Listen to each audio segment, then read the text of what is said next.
Based on Stephen King's novella The Body, Stand By Me, 1986, became one of the most beloved coming-of-age films of all time. With its unforgettable performances, heartfelt storytelling, and nostalgic 1950s setting, the movie captured the magic and pain of childhood friendships. But how much do you really know about Stand By Me? From behind-the-scenes struggles to hidden details and surprising casting choices, here are 20 things you never knew about this classic film. Before Stand By Me became a beloved coming-of-age classic, it was a story penned by the master of horror himself, Stephen King. Unlike his usual tales of supernatural terror, The Body, a novella featured in King's 1982 collection Different Seasons, was a deeply personal and nostalgic reflection on childhood, friendship, and the passage of time. This collection turned out to be one of King's most influential works in Hollywood. Alongside The Body, it included Rita Hayworth and The Shawshank Redemption, which later became the Oscar-nominated The Shawshank Redemption, 1994, and Apt Pupil, a chilling psychological thriller adapted into a film in 1998. Each of these stories showcased King's ability to craft powerful human dramas outside the realm of horror. Stand By Me marked one of the first successful film adaptations of King's work, proving that his storytelling wasn't confined to scares and monsters. The film's critical and commercial success paved the way for more dramatic adaptations of King's writing, cementing Different Seasons as one of the most significant literary collections in his career. Few people realize just how close Stand By Me came to never being made. Just days before filming was set to begin, the production was thrown into chaos when Embassy Pictures, the studio backing the film, was suddenly acquired by Columbia Pictures. The takeover left Stand By Me in limbo, as Columbia executives had little faith in the project and seriously considered canceling it altogether. With its future hanging by a thread, the film was saved by an unlikely hero, Norman Lear, the legendary television producer and co-owner of Embassy Pictures. Believing in the story's potential, Lear personally stepped in and provided financial backing to keep the production alive. Thanks to his intervention, Stand By Me was able to move forward. However, the troubles didn't end there. Once the movie was completed, finding a distributor proved to be another uphill battle, as multiple studios passed on it. It wasn't until Columbia executive Guy McElwain saw the film and noticed his children's enthusiastic reaction that the studio finally decided to give it a chance. Against all odds, Stand By Me made it to the big screen, and became an instant classic. Even after overcoming production challenges, Stand By Me faced another major obstacle: finding a distributor. Despite its heartfelt storytelling and talented cast, the film didn't fit neatly into Hollywood's blockbuster mold. It wasn't an action-packed thriller or a flashy summer hit, and studio executives weren't convinced audiences would show up for a nostalgic coming-of-age drama. As a result, one studio after another passed on the project. The completed film sat in limbo, with no clear path to release. It wasn't until Columbia Pictures executive Guy McElwain took a copy home that everything changed. McElwain himself wasn't the target audience, but when he saw his children completely captivated by the film, he realized its potential. Their excitement was enough to convince him that Stand By Me deserved a chance. Thanks to that moment, the film finally secured its release, and it became an unexpected success. What Hollywood executives failed to see, audiences immediately embraced, turning Stand By Me into a beloved classic that continues to resonate decades later. The magic of Stand By Me lies in its deeply authentic portrayal of childhood friendship. Director Rob Reiner knew that for the film to work, the bond between the four boys had to feel completely natural. Instead of relying solely on scripted performances, he took an unconventional approach. He had the young actors form real friendships before the cameras even started rolling. Wil Wheaton, River Phoenix, Corey Feldman, and Jerry O'Connell were brought together for an extended rehearsal period where they participated in improvisational theater games, many based on the techniques of Viola Spolin. These exercises were designed to build trust, encourage spontaneity, and help them connect on a personal level. The boys played games, shared stories, and spent time together off-set, gradually developing the same kind of camaraderie their characters would share on screen. Reiner's method worked brilliantly. The natural chemistry that developed among the cast translated into their performances, making every moment feel genuine. It wasn't just acting, they truly became friends, which is why Stand By Me still resonates with audiences as one of the most realistic depictions of childhood bonds ever captured on film. Director Rob Reiner knew that the heart of Stand By Me depended on its 4 young leads. Rather than simply finding good actors, he wanted kids who were their characters in real life. This decision gave the film an authenticity that few coming-of-age movies have ever matched. Will Wheaton, who played the sensitive and introspective Gordy, was naturally thoughtful and soft-spoken. River Phoenix, cast as Chris, had an old-soul wisdom and a quiet intensity that mirrored his character's emotional depth. Corey Feldman, who played the rebellious Teddy, had a rough childhood and a natural edge, making him perfect for the role. And Jerry O'Connell, the youngest of the group, embodied Vern's innocence and goofy charm. Will Wheaton later reflected on this casting choice, saying, "Rob put together 4 boys who basically were the characters we played. This method paid off. Rather than feeling like performances, their interactions felt real, raw, and deeply relatable." It's this natural chemistry and authenticity that continues to make Stand By Me one of the most beloved coming-of-age films of all time. While Stand By Me tackled deep themes of friendship and growing up, behind the scenes, its young cast was just like any group of mischievous kids. Despite their professional performances on camera, Will Wheaton, River Phoenix, Corey Feldman, and Jerry O'Connell still found plenty of ways to cause trouble off set. And one of their most legendary pranks took place at their hotel. One night, the boys decided to pull off an elaborate joke. Instead of simply tossing furniture into the swimming pool like typical troublemakers, they went a step further. They carefully arranged the tables, chairs, and even lamps underwater as if it were a fully furnished room. The result? A surreal, submerged lounge area that looked like it belonged there. When the hotel staff discovered their artwork, they weren't amused, but the prank became one of the most talked-about stories from the set. Looking back, this rebellious streak only added to the chemistry between the young actors, helping them bond and making their on-screen friendship feel even more real. Before Stand By Me became a beloved classic, it nearly lost its chance to be made due to an unexpected shakeup in the director's chair. Originally, Adrian Lyne, known for Flashdance and 9.5 Weeks, was set to direct. However, after an exhausting production schedule, he decided to step away from the project, leaving the film without a leader just as it was moving forward. With Lyne out, the studio needed a replacement fast. That's when Rob Reiner, fresh off his directorial success with This Is Spinal Tap, was brought in. Though he was still relatively new to filmmaking, Reiner's deep understanding of storytelling and character-driven narratives made him the perfect choice. His impact on Stand By Me was immediate. Reiner didn't just direct, he shaped the film's heart, focusing on the emotional depth and authentic friendships between the boys. Under his guidance, the movie became much more than a coming-of-age adventure. It became a timeless reflection on childhood, memory, and loss. Looking back, Lyne's departure may have been the best thing that ever happened to Stand By Me. One of the most defining aspects of Stand By Me is its nostalgic narration, with an older Gordy LaChance reflecting on his childhood journey. But what many fans don't realize is that the voice we hear in the final film wasn't the original choice. Initially, actor David Dukes was cast to provide the narration and had even recorded lines for the film. However, as editing progressed, director Rob Reiner felt that Dukes' voice didn't quite capture the wistful, reflective tone he was looking for. The search for a new narrator began, and at one point, Michael McKean was considered for the role.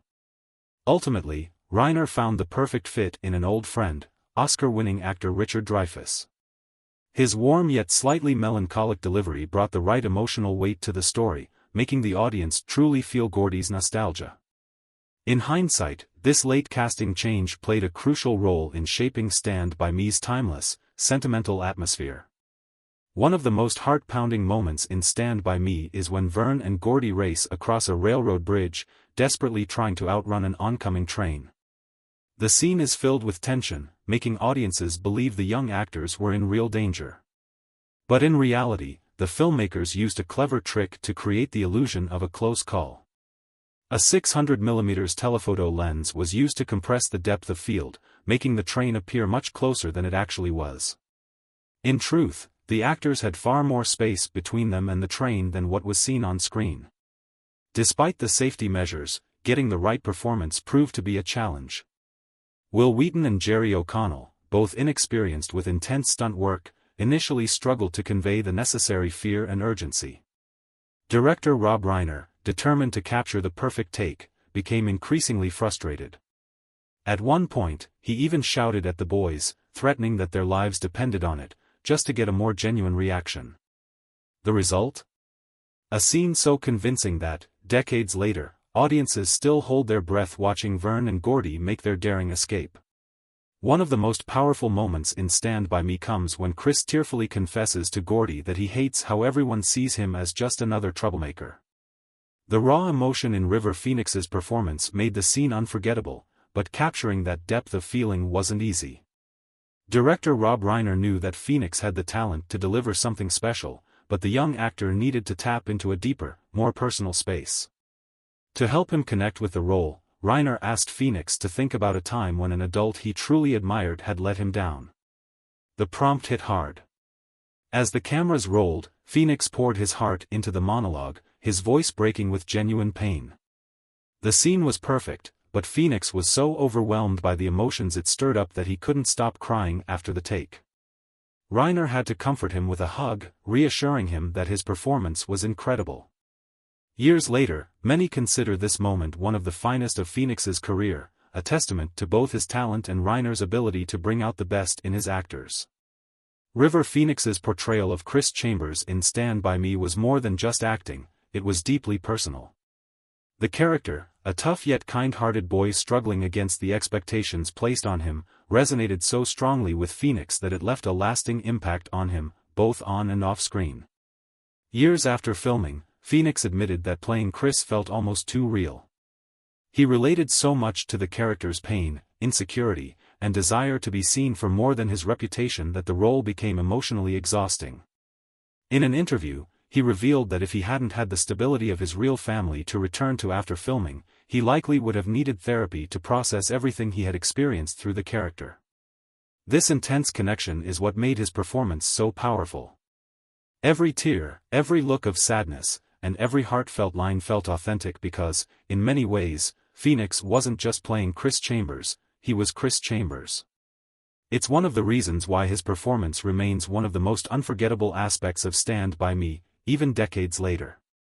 One of the most unforgettable moments in Stand By Me is the over-the-top pie-eating contest, where lardass Hogan gets his revenge in the most disgusting way possible. But bringing this hilariously gross scene to life required some creative special effects, and a lot of fake vomit.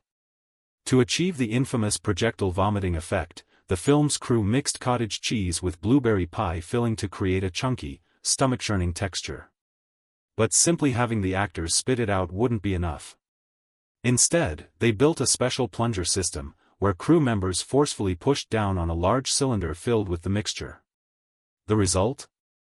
A powerful stream of fake vomit that shot through a vacuum hose, creating the dramatic, exaggerated spewing scene in the final cut. The scene was deliberately over the top, making it one of the film's most talked about moments. Though it was meant to be a comedic sequence within Gordy's storytelling, its unforgettable execution cemented it as one of the most iconic food-related gags in movie history. For most of the cast, Stand By Me was a career-defining film, but for Corey Feldman, it was also a crash course in growing up. While his character, Teddy Duchamp, was rebellious and unpredictable, Feldman himself was having a similar experience off-screen, pushing boundaries and embracing teenage mischief. During filming, Feldman experienced several firsts that marked his transition from childhood to adolescence. He visited his first nightclub, had his first taste of alcohol, and even shared his first kiss. But that wasn't all. He also smoked pot for the first time and, in true 80s fashion, shot a music video alongside River Phoenix. It was a whirlwind of new experiences that made the summer of Stand By Me unforgettable for him. Feldman has since reflected on how the film represented a turning point in his life, both personally and professionally. It wasn't just a coming-of-age story on screen, it was one in real life, making the experience all the more meaningful for the young actor. One of the most haunting moments in Stand By Me is when the boys finally find the body of Ray Brower, a discovery that marks the end of their journey and the loss of their childhood innocence. Director Rob Reiner knew this scene needed to feel as real as possible, so he came up with a clever trick. He kept the young actors from seeing the body until the cameras were rolling. By withholding the reveal, Reiner ensured that Wil Wheaton, River Phoenix, Corey Feldman, and Jerry O'Connell experienced the same shock and unease their characters did. The moment they stumbled upon the lifeless form, their reactions were completely authentic, filled with a mix of horror, sadness, and disbelief. This technique paid off, making the scene one of the most emotionally powerful in the film. By allowing the actors to live the moment rather than act it, Reiner captured a raw, genuine response that helped cement Stand By Me as one of the most unforgettable coming-of-age stories ever put on screen. Kiefer Sutherland's portrayal of the menacing bully Ace Merrill in Stand By Me wasn't just confined to the screen, it bled into his behavior off-set as well. Sutherland, known for his commitment to his roles, took method acting to the extreme by staying in character even when the cameras weren't rolling.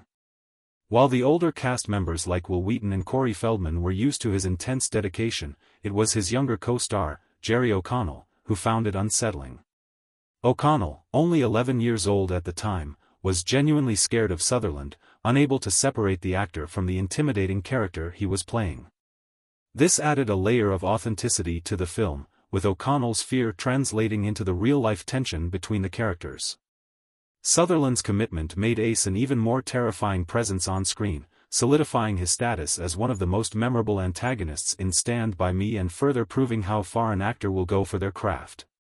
Filming Stand By Me was an adventure for its young cast, but for Jerry O'Connell, one unexpected experience went far beyond typical childhood mischief.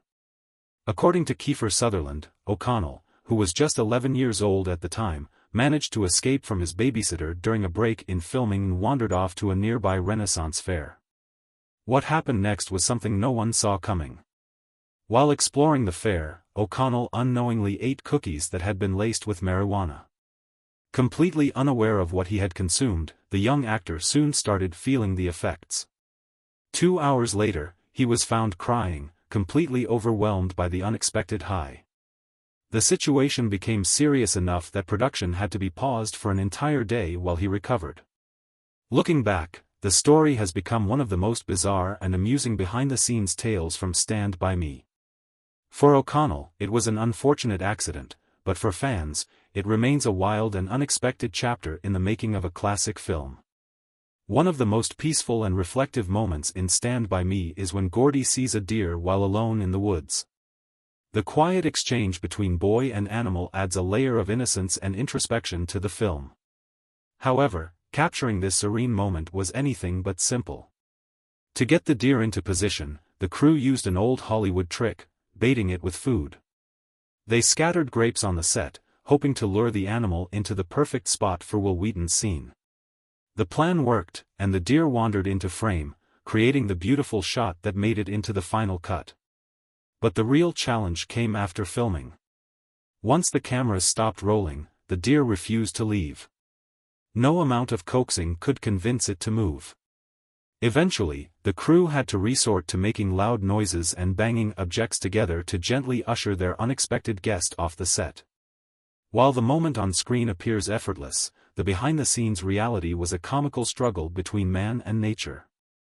Stephen King has seen many of his stories adapted to the big screen, but few earned his full approval. Stand By Me, however, was different. After watching the final cut, King was deeply moved, calling it the first truly successful adaptation of his work. Unlike previous attempts that struggled to capture the emotional depth of his writing, this film resonated with him on a personal level. One change in particular stood out to King, the moment when Gordy, instead of Chris, picks up the gun to confront Ace Merrill. In the original novella The Body, it was Chris who took charge in that scene, but the film shifted the moment of empowerment to Gordy. King was so impressed by the alteration that he admitted he wished he had written it that way himself. His overwhelming praise was a huge moment for director Rob Reiner and the cast, solidifying Stand By Me as more than just another book-to-film adaptation. It was a story that truly honored its source material, so much so that even the man who wrote it was left in awe. Before it became Stand By Me, the film was originally titled The Body, just like Stephen King's novella. However, Columbia Pictures wasn't sold on the name. Executives feared it gave the wrong impression, some thought it sounded like a horror movie, while others joked it could be mistaken for a bodybuilding documentary or even something more risque.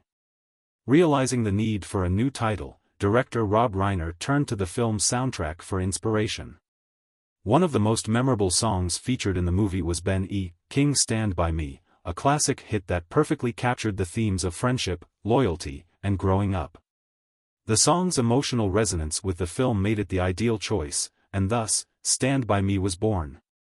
Though the name change was a last-minute decision, it ended up shaping the film's identity. Instead of a title that could mislead audiences, Stand By Me became synonymous with one of the most beloved coming-of-age stories ever told. For the town of Brownsville, Oregon, Stand By Me wasn't just a movie, it became part of its identity. As the primary filming location for the fictional town of Castle Rock, Brownsville has embraced its connection to the beloved classic in a way few places ever do. Every year on July 23, the town hosts Stand By Me Day, an annual celebration dedicated to the film and its enduring legacy. Fans from all over visit to walk the same streets the young actors once did, take part in themed events, and relive their favorite scenes. Highlights of the event include a pie-eating contest, paying tribute to the infamous lard-ass revenge scene, and an outdoor screening of the movie under the summer sky. Decades after its release, Stand By Me continues to bring people together, much like the friendships it portrays. And in Brownsville, the spirit of the film lives on, proving that some stories never fade, they just become part of history. Bonus fact: Stand By Me inspired a legendary production company. Rob Reiner's experience directing Stand By Me wasn't just another project, it was deeply personal. The film's emotional depth and timeless storytelling left such a lasting impact on him that, in 1988, he used it as the foundation for something bigger. That year, he co-founded Castle Rock Entertainment, named after the fictional town in Stephen King's novella The Body and its film adaptation. Castle Rock Entertainment quickly became a powerhouse in Hollywood, producing some of the most iconic films and television shows of the late 20th century. Among its biggest successes was The Shawshank Redemption, 1994, another Stephen King adaptation that became one of the most beloved films of all time. The company also played a pivotal role in television history, producing Seinfeld, a sitcom that redefined comedy and became a cultural phenomenon. What started as a tribute to Stand By Me turned into a legacy that shaped modern entertainment. Through Castle Rock Entertainment, Reiner ensured that the heart and spirit of Stand By Me lived on, not just in film history, but in the very fabric of Hollywood itself. Even decades after its release, Stand By Me continues to resonate with audiences of all ages. Its themes of friendship, loss, and growing up remain as powerful as ever, making it a true cinematic treasure. Which fact surprised you the most? Let us know in the comments, and don't forget to like and subscribe for more deep dives into your favorite classic films.